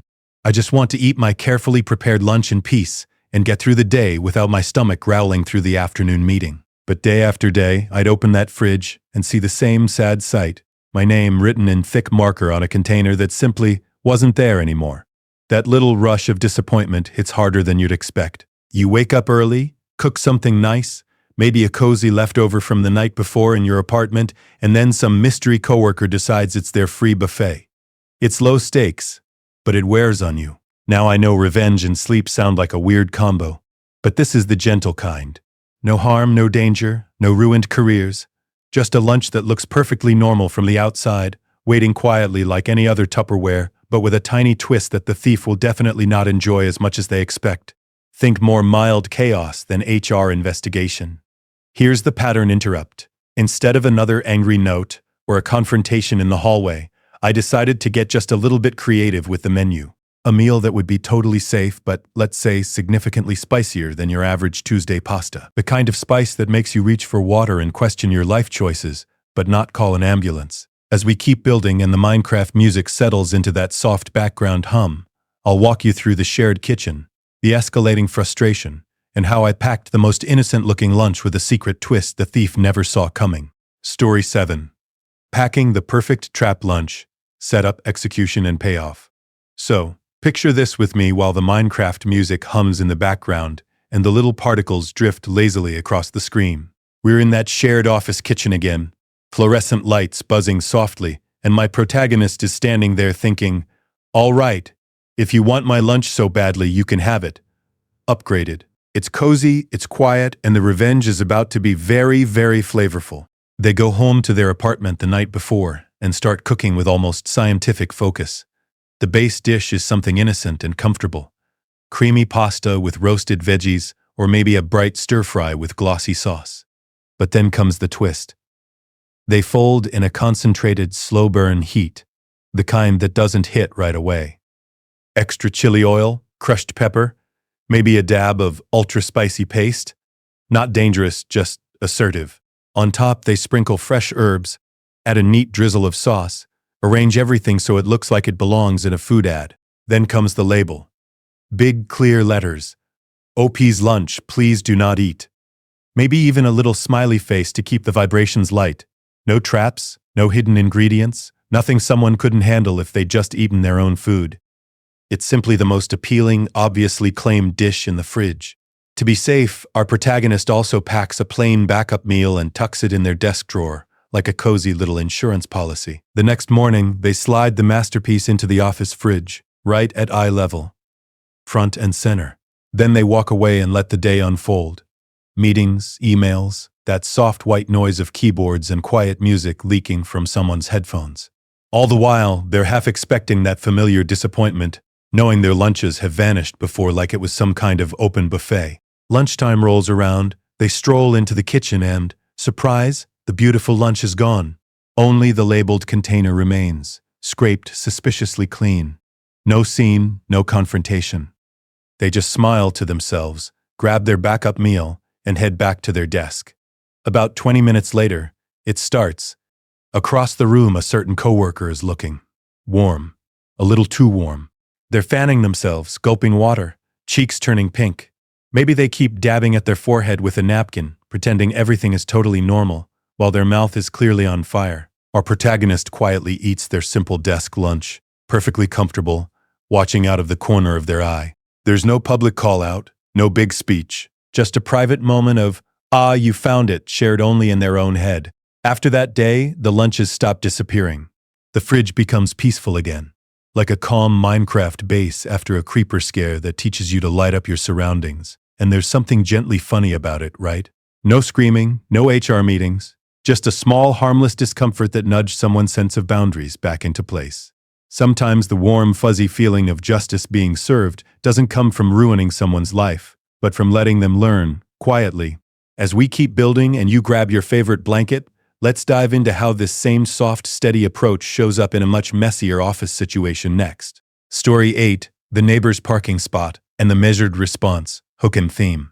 So as our little office saga settles down and the Minecraft world gets a little cozier, welcome back to the channel, and welcome to a different kind of boundary problem. This time, it's not about emails or meeting, it's about something way more basic and somehow way more irritating. A parking spot. I know, parking space revenge doesn't sound like the most relaxing topic for the night, but stay with me. This one is calm, measured, and all about that warm, fuzzy feeling of justice being served without anyone raising their voice. No smashed windows, no screaming matches in the driveway. Just paperwork, patience, and a very stubborn neighbor meeting a very patient system.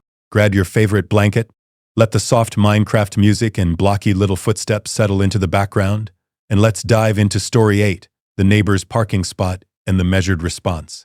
This is one of those stories that's weirdly perfect to help you drift off to sleep because it's about routine, predictability, and the quiet satisfaction of things finally lining up the way they're supposed to. So, picture this with me. I live in a mid-sized apartment complex, the kind with beige siding, too many recycling bins, and a parking lot that wraps around the buildings like a concrete moat. Every unit has an assigned, clearly numbered spot. My number is painted in big white block letters. There's even a little sign on the curb. It's not ambiguous. It's mine. And I'm a routine person. I like coming home at the end of the night, brain tired, body ready for sleep, and just sliding into my familiar space. Turn off the engine, feel the vibrations fade, walk up the stairs, and let the day go. That tiny ritual is my reset button. So when I'd come home, see a random car lounging in my spot like it owned the place, it felt like this small but constant violation. Not dramatic, just wrong. At first, I was polite. I left a friendly note under the wiper. Then another. Then I caught the neighbor getting out of the car one evening, and as calmly as I could reminded them that the spots are assigned. They gave me that little shrug people do when they've already decided your comfort doesn't matter. There were no other spaces, they said, as if that magically made my number disappear. Now this is where some people might fantasize about sugar in the gas tank or blocking them in, but that's not this story. And honestly, that's not my style. I'm more of a read the lease, check the rules and let the system do the heavy lifting kind of person.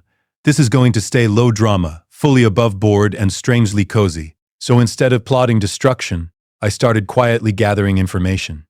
Dates, times, photos, copies of the polite notes I'd already left, and then I sat down at my desk, Minecraft running softly on my second monitor, and drafted one very calm email to property management, with a little nod to the towing policy they'd probably forgotten they wrote.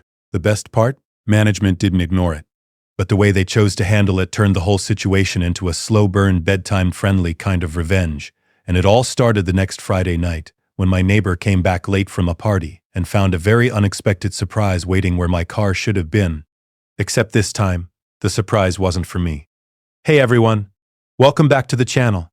I know revenge and towing policies don't sound very cozy on paper, but as the calm Minecraft music plays in the background and we lay down these little blocks, this is exactly the kind of slow, satisfying justice that can help you drift off to sleep.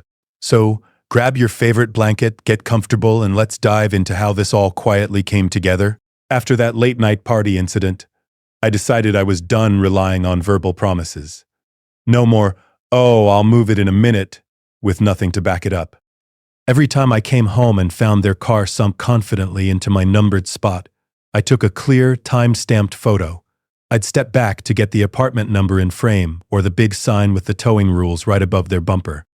It was like building a neat little evidence farm, one screenshot at a time. I went back through my email and pulled every message I'd already sent to management. The polite reminders, the just checking in about the parking situation, even the short notes I'd left on their windshield. I kept it all. No anger, no name-calling, just a quiet little archive of here's what actually happened, lined up in order like organized chests in a Minecraft storage room. Once I had enough, I sat down one calm evening, put on some soft music, and wrote a detailed but very polite report. I attached the photos, quoted the dates, and even pasted the text of their own parking policy from the lease. I didn't demand revenge.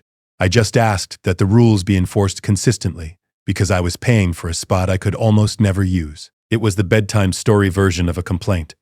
Gentle tone, very sharp details. Management replied that they appreciated the documentation and would take appropriate action. That was it. No dramatic showdown. Just a quiet little email, like a lever being flipped somewhere behind the scenes. The real payoff came a week later. I pulled into the lot after work, and of course my neighbor's car was lounging in my space again. I parked in a visitor spot, took my usual photo, and went upstairs. 20 minutes later, I heard that familiar rumble of a tow truck, those deep vibrations through the apartment floor. Pattern interrupt for my evening. I actually paused my game and peeked out. There it was.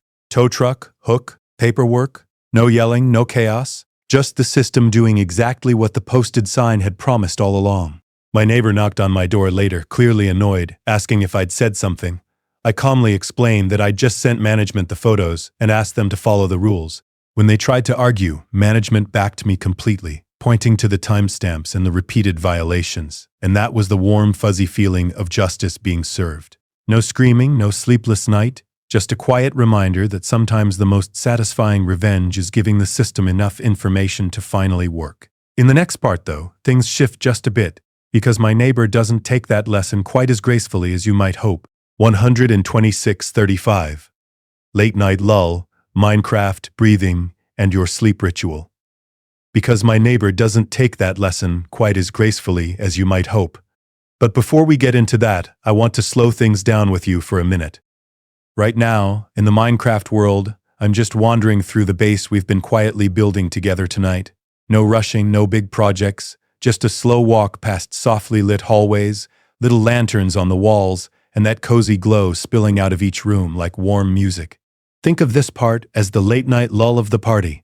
When most people have gone home and the apartment finally feels calm again, we'll peek into the storage room with its neatly labeled chests, the tiny kitchen with a furnace still smoldering from our last batch of food, and that little bedroom we tucked into the corner with the blue bed and the window looking out over the valley. I'm keeping my footsteps slow and steady, almost like a metronome for your breathing. In and out. Nothing dramatic, just gentle, predictable vibrations as I move over the blocks. While we drift through here, notice how your body feels now compared to when you first hit play. Maybe your shoulders have dropped a bit. Maybe your jaw isn't clenched quite so tight. You might feel a little heavier against the mattress or the couch. Like gravity finally remembered you exist and decided to help you drift off to sleep instead of fighting you all night. If you want, you can match your breathing to the pace of the walk. When I turn a corner, slow inhale. When I stop to look out a window, slow exhale. Your heart doesn't need to be at office drama speed right now. It can be at wandering through a cozy digital base in the middle of the night speed. A lot of people use videos like this as part of a nightly wind-down ritual. You hit play, welcome back to the channel, grab your favorite blanket, and let the combination of calm Minecraft, soft revenge stories, and low, steady narration turn into your personal bedtime soundtrack. Over time, your brain starts to recognize this exact mix of sounds and sights as, oh, okay, it's safe now. We're done with the day. Powering down. It's basically a grown-up bedtime story. Instead of dragons and castles, you get petty landlords and micromanaging bosses. And somehow that still leads to the same warm, fuzzy feeling of justice being served that tells your nervous system it can finally relax. So if you make this part of your routine, same kind of video, same time of night, same blanket, maybe the same dim lamp in the corner, your brain will start connecting these little rituals with sleep. Those repetitive, predictable visuals. Like me just walking past the farm or standing on the balcony watching the Minecraft moonrise. Give your thoughts something soft to rest on instead of spiraling. And if you're already half asleep, that's perfect. There are just a couple more soft segments coming up, and it is completely okay if you don't hear the end of them. You're not going to miss anything urgent. There are no jump scares, no sudden music spikes, no surprise party happening in the next room of the base. If you wake up and realize you conked out halfway through a story, that just means it did its job. For now, I'll take one more slow lap around the base.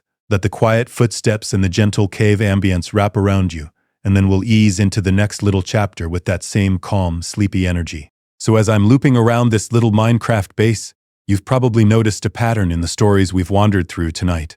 No jump scares, no screaming matches, just quiet little shifts where the universe gently nudged things back into place. We had the noisy neighbor who finally met physics, the coworker who ran straight into a wall of their own emails, the rude customer who bounced off a firm boundary, and all those tiny everyday injustices that slowly found balance. When you zoom out, they all share the same soft backbone. Nobody needed to throw a tantrum or ruin their own peace to get revenge. It was patience. It was creativity. It was letting people sit in the natural vibrations of their own choices until they finally noticed, oh, this doesn't feel so good. The upstairs party animal who suddenly learned what broken sleep feels like. The manager who worshipped metrics until the metrics showed she did nothing. The landlord who quoted fake rules and then got politely handed the actual law. I know. Revenge stories for bedtime sounds a little backwards, but there's something soothing about the way these played out. They're not about cruelty. They're about limits. About someone saying, I'm not going to scream at you, I'm just going to let the system you abused do its thing. That's where that warm, fuzzy feeling of justice being served comes from. It's not explosive. It's a quiet click, like a door finally closing properly after sticking all winter. And your brain loves that click. When you listen to these stories while I stack blocks and plant crops, a part of you is secretly filing them away, going, okay, maybe the stuff in my own life doesn't have to stay messy forever. Even if your situation is completely different, hearing about a rude customer finally respecting a boundary, or a toxic boss finally getting called out, tells your nervous system that unfinished business can eventually find some kind of balance. It might not be cinematic. It might just be a well-timed email, a documented pattern, or choosing to move to a quieter apartment. In a way, these are like modern bedtime stories for adults. The dragons are noisy neighbors, petty supervisors, and people who treat others like background music. The magic is a spreadsheet, a housing code, a carefully forwarded message. While the Minecraft night settles in around us, these cozy stories drift by like low-stakes legends, just enough narrative to keep your thoughts from spiraling, not enough drama to jolt you awake. So for tonight, you don't have to solve anything. You don't have to plan your own perfect reply, or rehearse that confrontation one more time. You're allowed to just lie there, grab your favorite blanket, listen to the soft game sounds and the slow rhythm of these stories, and let your body understand that rest isn't a reward you earn by fixing every problem. It's something you're allowed to have, even with a few loose threads hanging.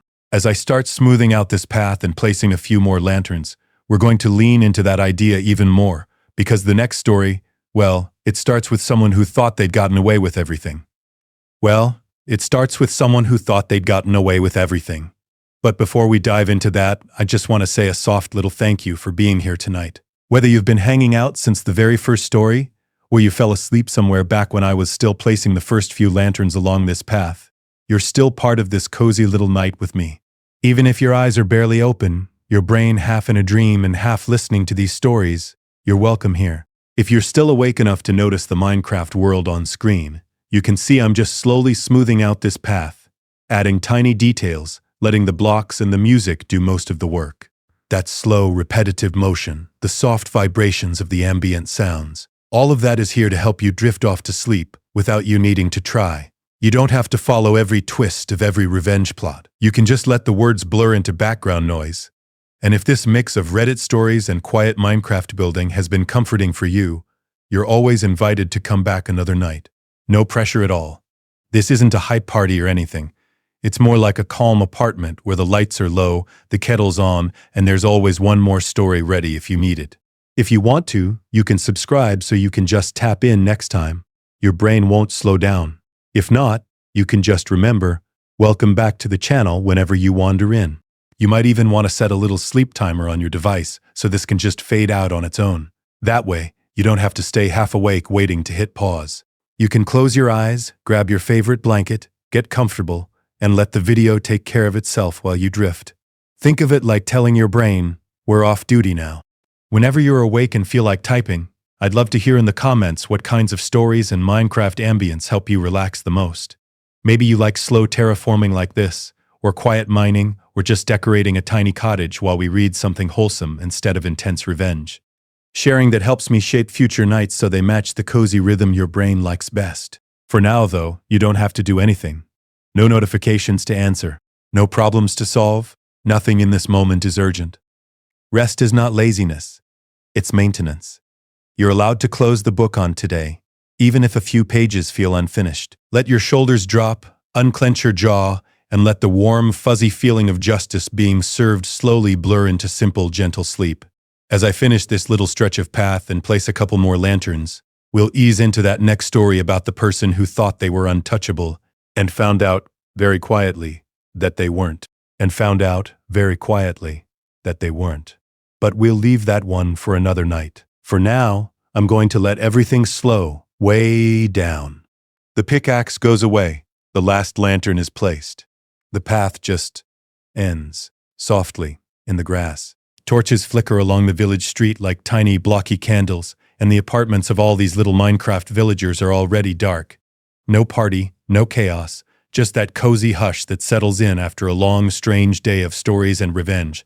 If you're still awake, grab your favorite blanket one more time and let it feel extra heavy and comfortable over you. I'm going to talk a little quieter now, a little slower, with longer pauses so your thoughts have time to stretch and yawn. Up above the village, the sky has gone that deep, endless blue-black. Squares of stars are scattered everywhere, like someone sprinkled glowstone dust across the night. Every now and then a faint shooting star slips by the edge of the screen, here and gone before you can really focus on it. The animals are settled, cows tucked into their pens, sheep bunched together in a sleepy, woolly pile. The cat on the bed has finished its last little circle and is finally still. Even the Minecraft music has faded into those soft, almost not there vibrations, like a memory of music instead of a song. In the distance you might hear a gentle in-game rain start up, just the light kind, pattering on roofs and leaves. No thunder, no jump scares. Just that steady, quiet rhythm that can help you drift off to sleep without you needing to do anything at all. You don't have to replay the stories in your head. You don't need to remember which boss got caught, or which landlord finally faced the warm, fuzzy feeling of justice being served. You don't have to analyze who was right, or imagine the perfect comeback lines. All of that can fade into the background now, like chunks unloading at the edge of render distance. If your brain wants to wander, let it. Let your thoughts drift the way the rain drifts across the fields. They can float to tomorrow, or back to some random cozy memory, or nowhere in particular. There's no plot you have to follow. No part of this you need to keep up with. You're allowed to just listen to the soft sounds and not really listen at the same time. So, as the village lights sway in the dark and the last few torches burn low, I'm going to start saying goodnight. Good night wherever you are. Good night to your room, your bed, your blankets, your pillows, your quiet little corner of the world. Good night to the parts of your mind that are still on high alert, and good night to the part that just wants to rest. From here, I'll let the game keep going, without many words. Just the rain, the distant animals, maybe a soft footstep or door now and then. You don't have to stay awake for it. You can let go now. Sleep well. Good night.